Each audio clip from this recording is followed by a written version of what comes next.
Hello world, Patricia O'Connor and one Frida Reba Darcy here, and it's gonna be our Friday drop. And what a life, huh? Pretty rough. Today we're going to do a little bit of cleanup on one of my old favorite trees. But first, we will make our way to the balcony for a few minutes and just have a look around and see how everything's looking. I had to move my literati pine. It is in order to get the oak in here, and it was probably the first time I have seen that side of this tree, talking about the oak, and sometimes I haven't been able to lift anything for a minute. Easy, Pat. I haven't been able to lift anything for a minute, and I've just now gotten to the point to where that's not really an issue. So as the tree was facing out, I didn't really want to pick it up and turn it around. So I haven't been able to do a 360 of my oak tree. And we will be moving on with that in a minute. This is a little look at my Japanese black pine, both of them. Everybody got watered today. It was quite warm. It was I think it was a little warmer today than it was yesterday. So yesterday was probably a high of maybe 75. I think today we got a little closer to 80, and we also did that a little earlier in the day. So I don't know.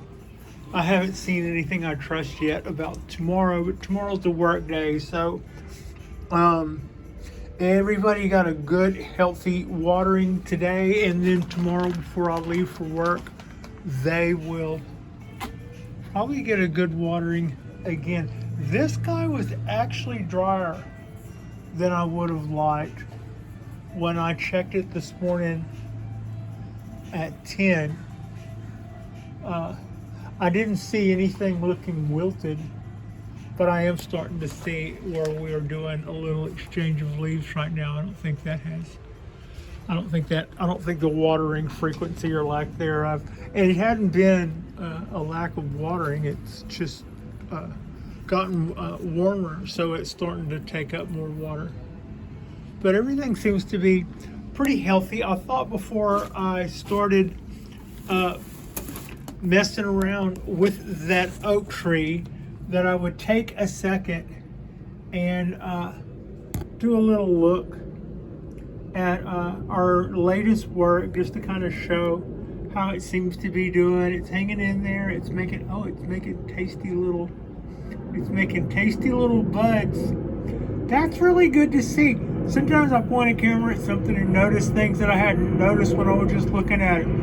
This is, we're all kind of seeing this on camera, at least at the same time. A lot of little buds coming out where I cut that candle, the one candle the tree had. So yeah, I love that.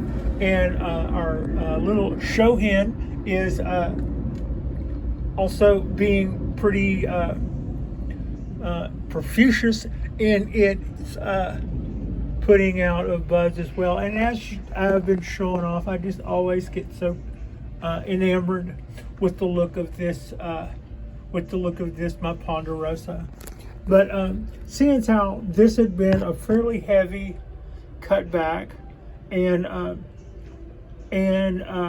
styling and potting, which I kind of say a lot of times when you see people doing that, it tends to be for demonstration purposes. People who are quite often old masters won't combine maybe all three, a potting, a root pruning, and a styling all in one session. I didn't exactly do that here. Eric had already done the wiring for me. What I did was a bit of a root prune and then repotted it. And styling would be pretty much by the guy I bought the tree from, which would be Eric at Bonsai. But I thought, since it had been one of the latest things that we had done, that this would be a good time to show how it's doing. I'm going to be showing off this tree quite a bit. I love the way I love the way it's already showing me that it's not planning on going anywhere by putting out all those buds. Now, we also did,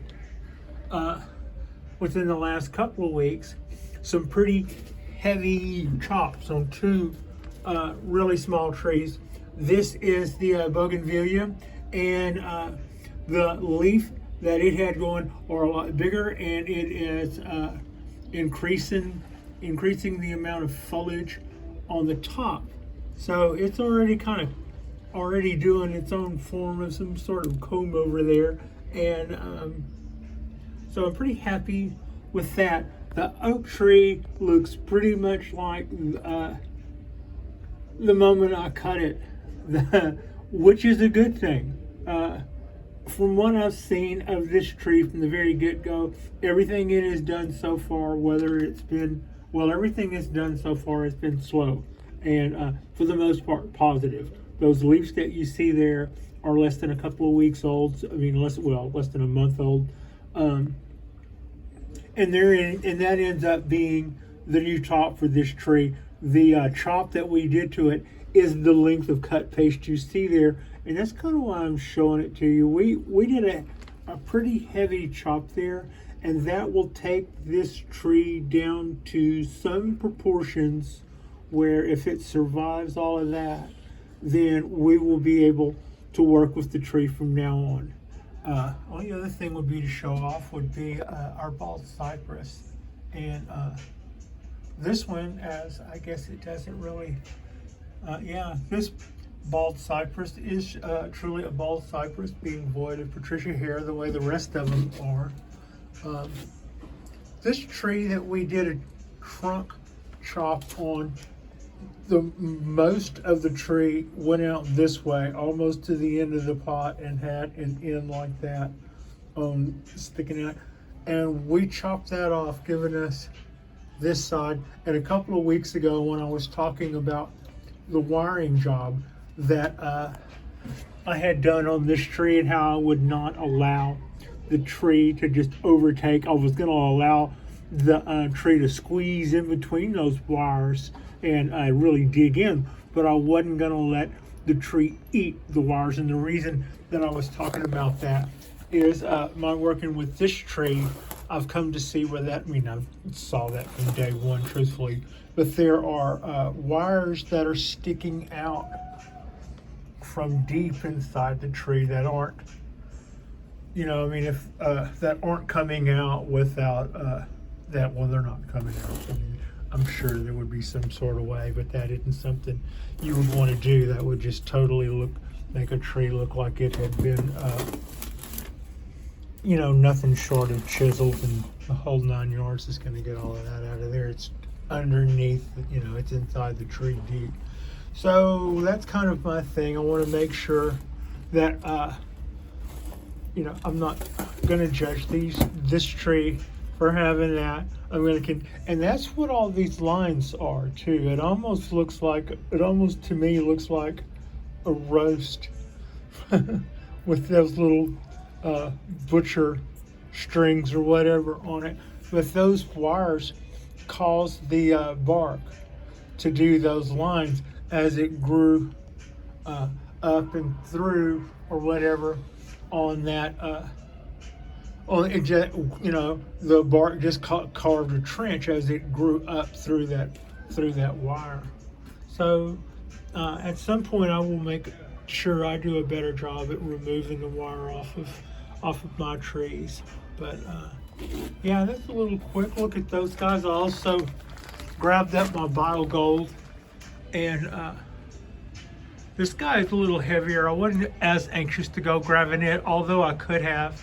And probably the next video, don't be surprised if it's not on the bench, so I can give it a rotate and see just what kind of shenanigans are going on the other side. I don't really figure it'll be too much. We do seem to be, the tree is always shedding leaves constantly, so when we get into its little summer slowdown, it stops making leaves as quickly, but continues to shed them as rapidly. In years past, I've worried about that.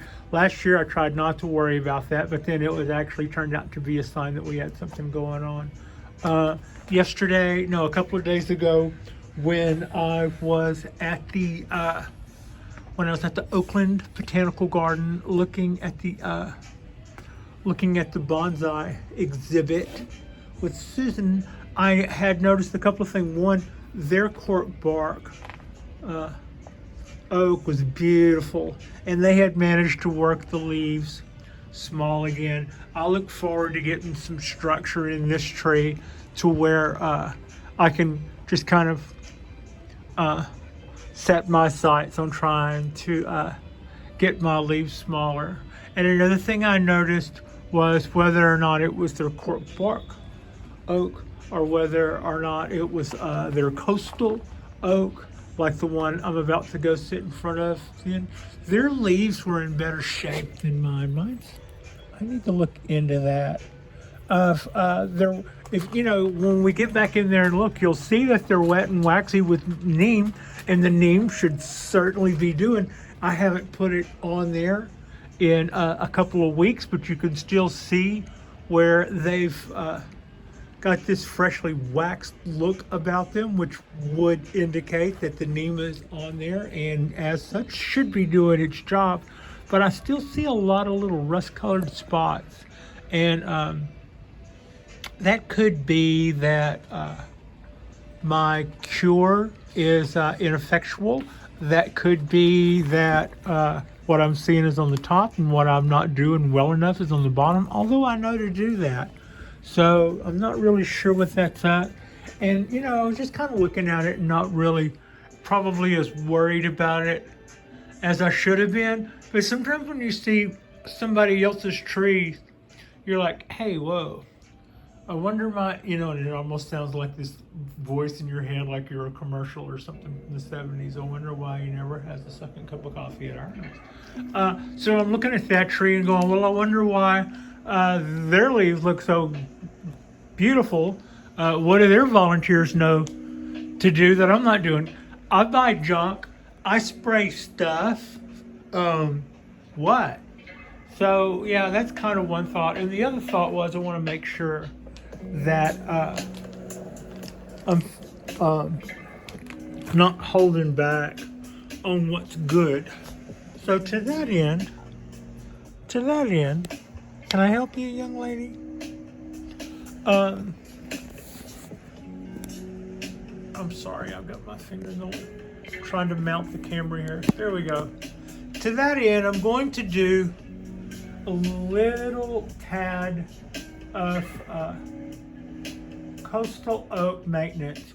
We've gotten 2 or 3 fairly good flushes of 2 or 3 fairly good flushes of leaves out of that tree this year, and so far it's began to fill out quite a bit. This time, not this time last year, but last year that tree suffered an enormous amount of dieback. I had to get some per diem from my assistant. That tree suffered an enormous amount of dieback to a point where we were cutting things off of that tree more based on just a little bit ahead of death. Like a limb would start to turn black, and we would just cut an inch or 2 back from it to see how much we could save. We weren't considering balance or shape or ramification. We were just trying to cut off anything that was sick and keep as much of the tree alive as possible. And that was pretty much the tree left us a lot.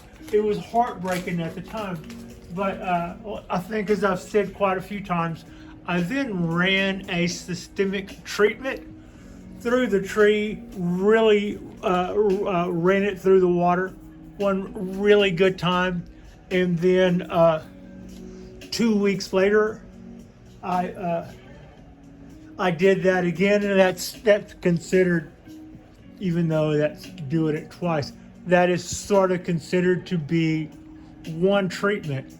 So today, what I'm going to be doing is going through here and trimming back some of our too long branches so that we can get more. Like for instance, this happened this year. The branch that's coming off of both ends of those also happened this year. Had I kind of treated that the same way I'm treating the cypress tree, we wouldn't see a third that many branches in their place. We would see really, really long branches jetting out of frame on both ends as the tree would continue to try to be long. So I'm probably going to do less of that overall cutting than I've done in the other couple of times. We want to make more choices. And the whole thing is also, when the tree spends a month or two, okay, let me fix that. When the tree spends a month or two growing something that's that much too long, that is a lot of energy that could have been spent making two of those half that big or two of those a third that big. We need numbers right now because we've lost an awful lot. So also just, well, when I smacked the camera then, it was because I had just accidentally smacked the dog. She thought I had a dog treat in my hand and went for my hand at the same time that was backing up, and we had a little oopsie. Yeah, so she gets stunt pay sometimes, just all part of it. But you know what? She's a trooper. The dog is a trooper. So that was, you may have noticed it was kind of in the dark, but I did cut that one branch back quite a bit as I am about to do this guy right here. If you look, it's filling in a void. And as great as that is, and as much work as we do need to fill that in, I don't want to fill that in with one branch in just a minute. I want that thing I just cut back to bifurcate off and those two to march their way out, and I will cut them back and we'll fill this void more slowly, but it will be in a way that is much more pleasing to the eye. And I gotta say, I'm pretty happy being seeing, as I've seen all the choices this year that we've been given. This is already the second flush on this, third flush on this tree. And the cork bark was way more than that. I don't even know how many times I pruned it back. And see it's starting to get elongated in there. I'll cut that off right here. Okay. So the idea is every one of those will make their own little peace sign, their own little V for victory or whatever. Just gonna trim back these.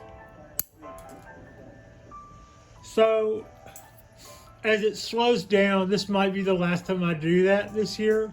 But I mean, on the other hand, this tree is known, I don't know, I should have done that one more because I don't like that space right there. So September, October can be some quite warm months. Oh, I hope that does better. Can be quite warm in the base, and oaks like the heat, as long as they're getting the right amount of water, they will do great in the heat. So, which is very encouraging. I think we've come a long way towards restoring a lot of choices. Right now, I haven't started trimming back these branches based on a idea or a design that I see in my mind's eye, as much as we lost so much last year that the main concern is take the sprouts that we got and just turn those into 2 sprouts and take those and trim those back to 2 and so forth and so forth. That's really, this limb right here is doing really well because it's filling in this whole spot where a large limb once lived. But we want to fill that spot. We just want to do it with more branches, not one branch with really huge leaves.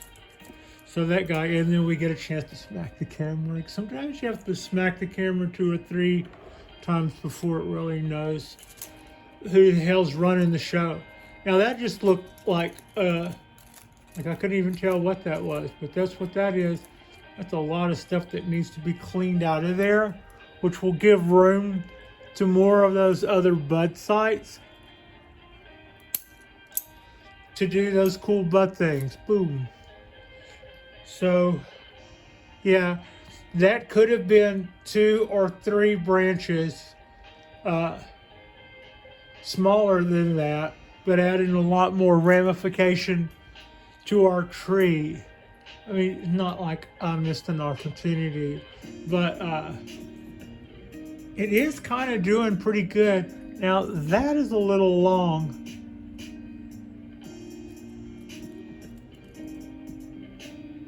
If I cut that, well, there is a bud site.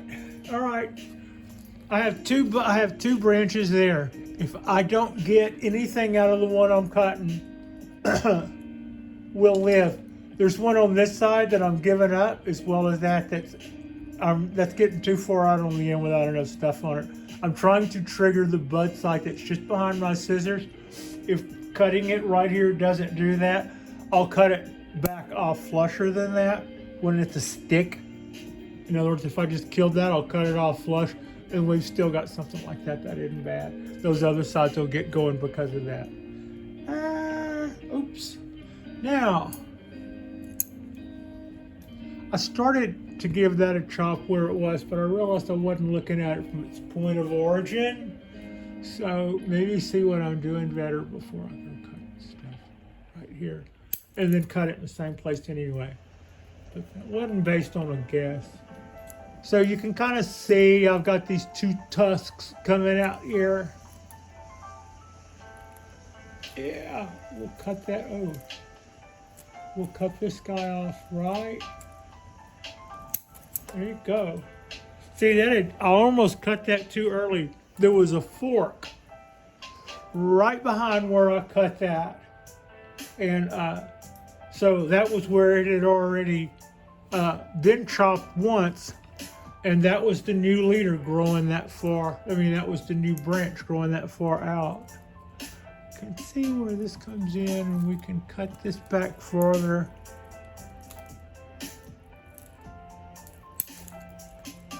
Okay, that'll branch off and help us out.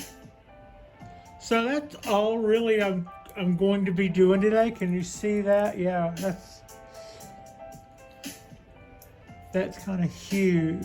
We can there's a cluster of leaves right in here. So that's what I feel like. I feel like if I cut it right there, those guys will go dare I say bananas. I should have cut this back off farther. I don't know if that's in frame or not.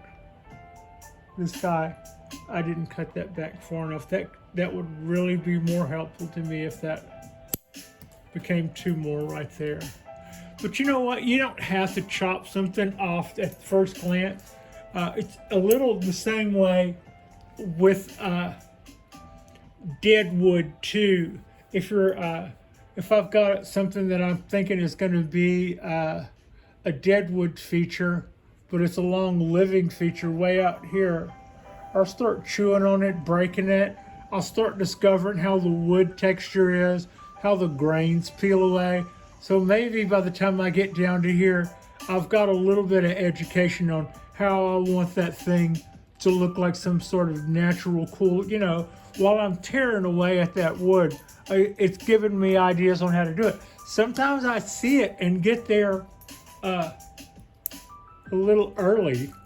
So at that point, it's like, well, I had planned to cut it back to here, but right here looks really cool. I've got some kind of, and you've got it in your head where that styling wise looks a little better than what you had intended at that point. So then you just make a decision that sometimes, know when to quit, right? So these branches, it's pretty constant, pretty steady little theme. These are all branches that that have all grown this summer, and I'm chopping them back so that they will, they'll bifurcate out and give me two of these. And with every two of those, I'll chop those back at some point and get two more. And a lot of times I'll look at where a junction of leaves and a junction of leaves. I hear some people, and I get that, I totally understand it, it's a good idea. They'll call an area where those leaves are junction, they'll call that a brain, because that is the area where branches come out, or whatever the tree is doing next. A lot of times you'll see it originate from that area. Well, yeah, and those are also sometimes called nodes. So when it comes to that, you can see the distance between this node and this node is a little longer than the distances behind that. That's because it's figured out that if it's starting to find some daylight, and if it just stretches and uses a little bit more energy, it'll really pay off. Hell, it might even get to be the top of the tree. That doesn't help us. We need to do that growth a little bit more slower. Sorry. But now that'll divide off into two and try again, which will also help us fill out our tree in a way that is very pleasing to the eye. When you can replace big, heavy chunks of wood with smaller, finer, daintier, if you will, limbs and branches and stuff, that is a lot more pleasing to look at. So, right, the nodes stay pretty tight until I get right here. So I would think here by that same token, but actually I'm going to chop it back a little before that, because before that it's crossing the branch above it. I don't know how I did that. Okay. So yeah, that is probably about it. Yeah, I know it looks a little sad now, but we are making really good things. If you look, we have taken a whole 37-year-old trees worth options and turned them into 4s, and then turned our 4s into 8s, and I'm talking about this summer we've done all of that. And so yeah, that's kind of what you do when when something sets your plants back. Get off there. What's that? We'll let that go. And I know it just started, but look.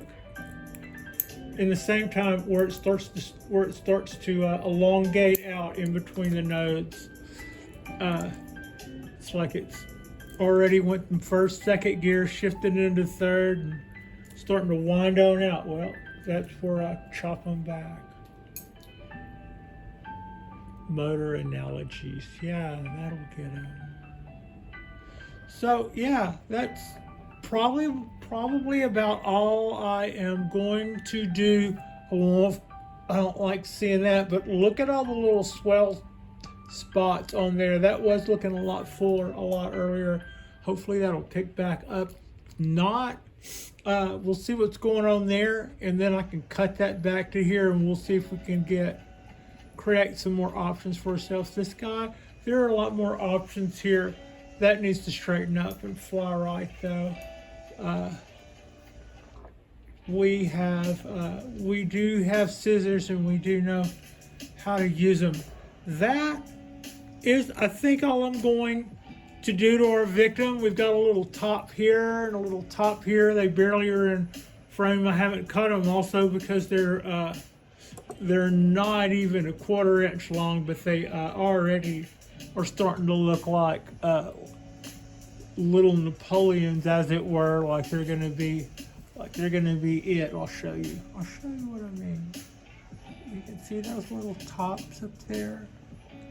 I don't know if you can or not. They're up there, and they think they're gonna be it.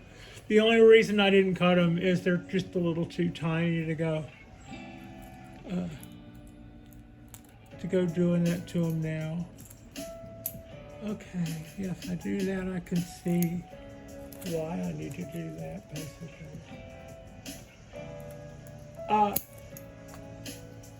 Like and subscribe if you have not already. I appreciate you. Frida, oh my goodness, Frida appreciates you. We will be doing another spot here over the weekend.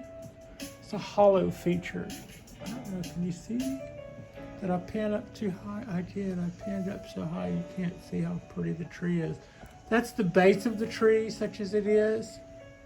If I turn that to the light a little, yeah.